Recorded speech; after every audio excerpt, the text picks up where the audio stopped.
দেখুন, এটা হচ্ছে 500 ট্যাবলেট।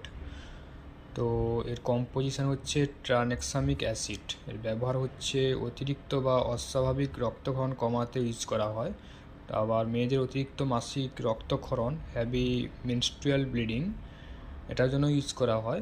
নাক দিয়ে রক্ত পড়া, এপিটাক্সিস, তারপর দাঁত তোলা বা অস্ত্রোপচারের পরে রক্তক্ষরণ নিয়ন্ত্রণে ব্যবহার করা হয়। তাছাড়াও অন্য কোনো অভ্যন্তরীণ বা বাহ্যিক রক্তক্ষরণের জন্য ইউজ করা হয় এই ট্যাবলেটটা।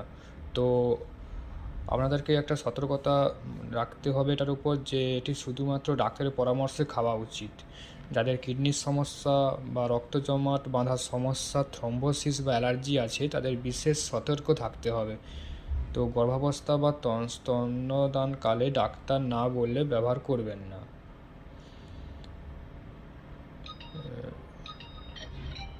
এবার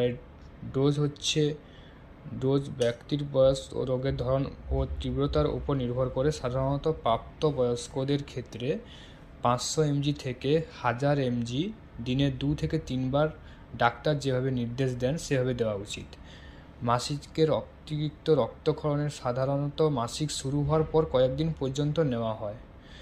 অবশ্যই চিকিৎসকের পরামর্শ অনুযায়ী ডোজ ঠিক করতে হবে, নিজে থেকে ডোজ পরিবর্তন করবেন না।